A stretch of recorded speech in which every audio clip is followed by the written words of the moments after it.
नमस्कार, आप देख रहे हैं 4 PM और मैं हूं अभिषेक मिश्रा।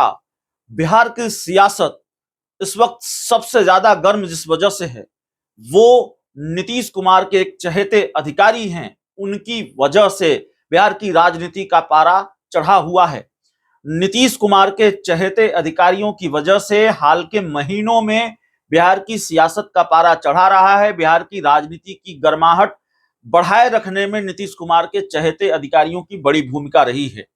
शिक्षा विभाग के अपर मुख्य सचिव के पाठक अलग अलग वजहों से वो बिहार की राजनीति में चर्चा का विषय बने रहे और लगातार उनकी चर्चा होती रही। लेकिन नीतीश कुमार के एक और चहेते अधिकारी हैं, चहेते अधिकारी हम नहीं कह रहे हैं उनको, नीतीश कुमार का चहेता अधिकारी बताया जा रहा है नीतीश कुमार के राजनीतिक विरोधियों की वजह से, जिनकी हम बात कर रहे हैं आईएएस अधिकारी संजीव हंस। और संजीव हंस की खूब चर्चा है। ऊर्जा विभाग के अपर मुख्य सचिव रहे संजीव हंस की वजह से बिहार की राजनीति की गर्माहट बढ़ी हुई है और संजीव हंस को लेकर लगातार एक के बाद एक कई खबरें सामने आ रही हैं। संजीव हंस पर ईडी का शिकंजा कसता जा रहा है। संजीव हंस ईडी की रडार पर आए और उसके बाद ईडी ने उन पर शिकंजा कसना शुरू किया है और संजीव हंस की मुश्किलें इस मामले में बढ़ी हुई है। नीतीश कुमार के राजनीतिक विरोधियों का यह दावा है कि संजीव हंस नीतीश कुमार के बहुत चहेते अधिकारी हैं। नीतीश कुमार के राजनीतिक विरोधियों का यह भी दावा है कि संजीव हंस पर ईडी का शिकंजा कस रहा है और इसी डर से नीतीश कुमार बिहार को विशेष राज्य का दर्जा दिए जाने के मुद्दे को लेकर, अपनी मांग को लेकर बैकफुट पर आए, पीछे हट गए और केंद्र ने जो दिया उसको नीतीश कुमार ने बिना किसी विरोध के स्वीकार किया। ये बात लगातार कही जा रही है नीतीश कुमार के राजनीतिक विरोधियों की तरफ से। संजीव हंस की मुश्किलें और बढ़ती हुई नजर आ रही है क्योंकि उनके करीबियों पर, उनसे ताल्लुक रखने वाले कुछ लोगों पर भी ईडी की रडार है। ईडी की रडार पर वे लोग भी हैं।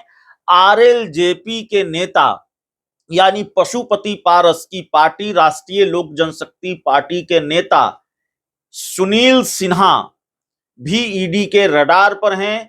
सुनील सिन्हा से भी ईडी लगातार पूछताछ कर रही है और आज दूसरी बार यह मौका आया जब सुनील सिन्हा से ईडी ने लंबी पूछताछ की है।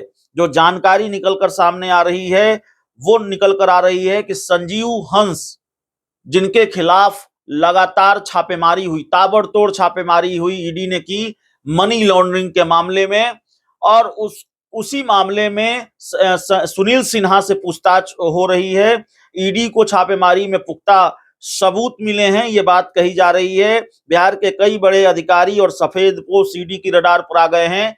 मीडिया रिपोर्ट्स के हवाले से यह भी खबर आई है। और सुनील सिन्हा जो आरएलजेपी के कोषाध्यक्ष हैं, पशुपति पारस की पार्टी है राष्ट्रीय लोक जनशक्ति पार्टी, उस पार्टी के कोषाध्यक्ष हैं सुनील सिन्हा और वो भी ईडी की रडार पर आ गए हैं। उनसे ईडी ने पूछताछ की है। दरअसल बिजली विभाग के प्रधान सचिव रहे हैं संजीव हंस। मैंने अपर मुख्य सचिव कहा था, उसको हम करेक्ट कर लेते हैं। बिजली विभाग यानी ऊर्जा विभाग के प्रधान सचिव रहे हैं संजीव हंस। आय से अधिक संपत्ति अर्जित करने की शिकायत मिलने के बाद ईडी की टीम ने संजीव हंस के पटना स्थित आवास से लेकर दिल्ली और पुणे तक उनके ठिकानों पर पिछले दिनों छापेमारी की थी और छापेमारी के दौरान संजीव हंस के घर से आय से अधिक संपत्ति से जुड़े दस्तावेज हाथ लगे थे। जो मीडिया रिपोर्ट्स के हवाले से जानकारी आ रही है वो जानकारी यह है कि बिहार के कुछ करीबी वरिष्ठ अधिकारी और सफेदपोश भी अब ईडी के रडार पर आ गए हैं। और जो महत्वपूर्ण खबर यह है कि संजीव हंस पर ईडी का शिकंजा तो कसा ही जा रहा है, बल्कि संजीव हंस से ताल्लुक रखने वाले, उनके पार्टनर बताए जाने वाले सुनील सिन्हा आरएलजेपी के कोषाध्यक्ष, उनसे भी ईडी लगातार पूछताछ कर रही है और आज दूसरे दिन भी उनसे पूछताछ हुई है। और जाहिर तौर पर ये अपने आप में एक बड़ी खबर है। और फिर हम आपको बता दें, नीतीश कुमार के राजनीतिक विरोधियों का यह दावा है कि संजीव हंस पर ईडी की छापेमारी नीतीश कुमार के लिए झटका है। संजीव हंस पर ईडी की दबिश, ईडी का शिकंजा नीतीश कुमार पर प्रेशर है एक तरह से, और नीतीश कुमार उसी प्रेशर में आकर बिहार को विशेष राज्य का दर्जा दिए जाने की अपनी डिमांड से पीछे हट गए और केंद्र के सामने उन्होंने सरेंडर कर दिया। यह बिहार में विपक्ष का आरोप है। इस पूरी रिपोर्ट में इतना ही। बहुत बहुत धन्यवाद।